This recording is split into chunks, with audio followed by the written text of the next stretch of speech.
Mr. Tyrell, if I could start with you, if you could step up there for a moment. Since December 10th, 2009, when this change was effected with the board of the Newtown Corporation, can you tell us this evening how much money has been spent by the corporation? No, I can't.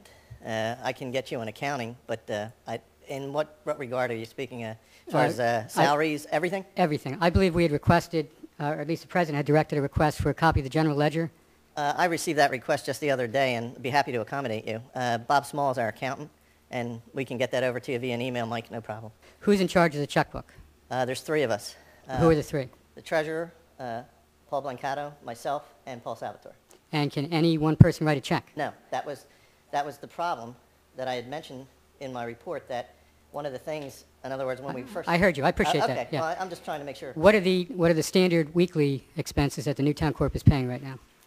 I would think there's, basic supplies, and instead of me guessing, Mike, why don't I Well, just... that's okay. Are there salaries being paid weekly? Oh, yes. All yes. right. Who's being We have paid? we have a part-time secretary. And what is she being paid? Do you know? 14 and a quarter an hour. And how many hours does she work? You know, approximately 15 hours a week. And then Paul, as the interim director, is being paid a salary of $600 a week. All right. And at 600, it's a gross number? I believe so, yes. All right. Now, I know you told us we talked about the last meeting, the appointment of an interim executive director at the December 10th meeting, correct? Yes. When we took a different direction, we felt it was important to keep things moving. All right. Well, how did Mr. Salvatore's name come up? One of the members brought it up, and it was voted on. How was the salary determined? It was based on, I guess, what the prior executive director was making, but then I don't think it comes anywhere close to, it's not close to what she was making. Was any thought given to the position being unpaid while it was an acting director and you were searching for a new director? Yeah, I think there was a little thought, but based on the amount of hours and dedication that it takes to do that job, we all felt that he should be paid. Was Mr. Salvatore asked to serve without pay? I don't believe that came up, no. He was just offered the position as a paid position? He was offered it as a paid position, yes. Now, at the last meeting, we talked about, and you indicated that there was a job description which was going to be forthcoming for a permanent executive director. Correct. Do you have that? Yes, that is in place, and it's been distributed to all board members, and we'll act on it this Thursday at our next meeting. Are you planning on having a search committee put together? The executive committee is the search committee. Right. Have you let any other contracts or awarded any other contracts since December 10th, 2009? Yes. The only contract that we did award is the website. And to whom was that awarded? The Goffman Group. Is that the group that's in your building? Yes. And was that a board action? Yes. And what is the amount of that contract? Not to exceed $6,000. Not to exceed $6,000. I'm curious because, of course, they presented at the joint meeting we had at the Township Building in January, and there was, I think, at least one person who suggested an RFP for purposes of doing that. Okay, we sent 6 RFPs out, and based on the RFP, no one responded. I'm sorry, just so I understand, an RFP was created? Yes. Was sent out, and there were no responses to it? No responses. The only response was the presenter at the meeting of January 28th? We were told verbally by a couple of people it would be triple what they were charging. Did anyone document this response or lack of response? Mike, we felt this was so important to get going that the current website was non-functional. It was just one of many things that we were undertaking at I feel, a very difficult time. And I guess in light of all the press that we've received, it was even made more difficult. Did you consider revising the RFP to have it go out again and perhaps get more of a response a second time? We may not have considered that, no. Now, earlier you started out your comments with a very kind statement about the prior executive director as having done, I think the phrase was, a great job. Well, I think as a Main Street manager program and her folks that were writing grants and getting funds awarded at the time did do a very good job where for the money invested, it was a hell of a return. And I find that, of course, interesting because part of the controversy that brings us here tonight began with the evening of December 10th, 2009, and what has been fairly characterized by people as a firing of the executive director at that time. Well, I'm not done. Okay.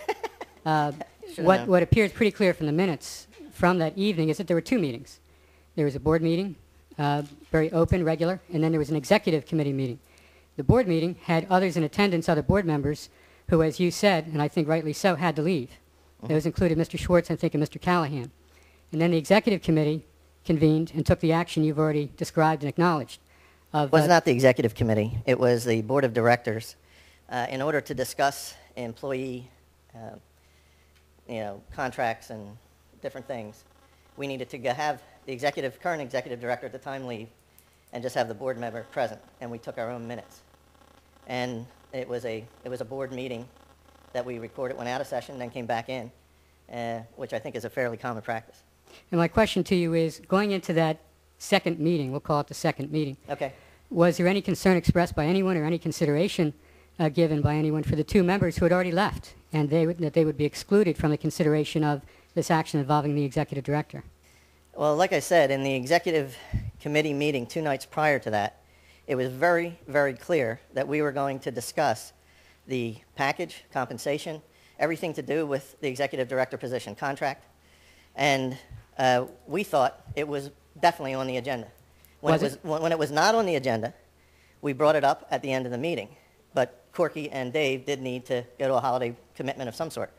But regardless if they had stayed, the outcome would have been the same. Well, leaving that aside, because I Okay. think the question is a very serious one, that when you exclude board members from something as important as the termination of an executive director, their mere presence and participation in the discussion might influence what's going to happen, either by way of things to think about or perhaps even the ultimate action not being taken. What remains true on the face of your own minutes from that time is that 2 members were excluded from that particular meeting and what became the ultimate action to No. fire the executive director. I disagree with that.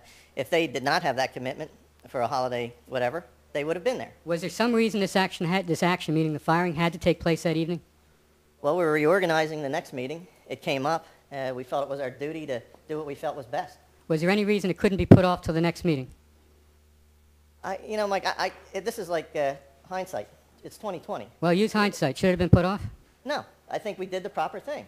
Because, as I said in my report earlier, there was many things that were going amiss because of this transition from a Main Street manager program to a corporation. I understand what you said. Now, let me ask you this. Again, you characterize the former executive director as doing a great job.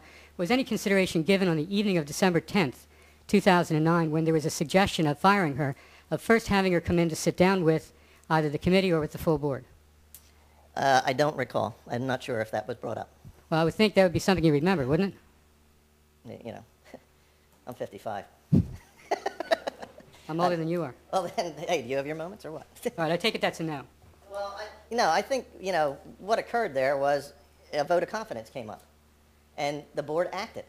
That's all I can tell you, Mike. Here's what troubles me in all candor.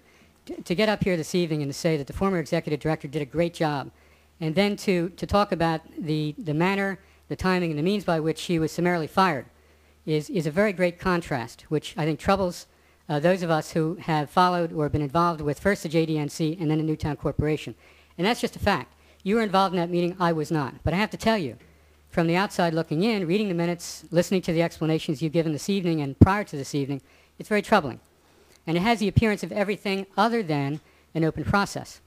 Now, as I've said at prior meetings, and I'll say it again this evening, this particular organization is a very, very unique one. It's not only a nonprofit, which by its nature has certain requirements under its bylaw and under state law, but it's also supported by tax dollars. The transparency of whatever it does is just as important as what this body does. And I say that because it brings us to, I think, the discord which has occurred since then. The questions that have arisen and the criticisms and the concerns are ones I would suggest are of the making of whatever happened on December 10th, 2009. And before we even get to whatever it is the Newtown Corporation is doing now and whatever you want to do in the future, there is that very, very troubling past that we have to deal with. And I'll tell you, sitting here tonight as a member of this council in Newtown Borough, that it troubles me greatly. We had 2 of our board members. We appointed them. They had long histories, first with the JDNC and then with the Newtown Corporation, and they were, in my estimation, excluded from this very, very important decision being made. That is inaccurate. Well, we're going to let things kind of sit. Let me ask you 1 or 2 other questions because I don't want to hog the time here and we've got other business tonight.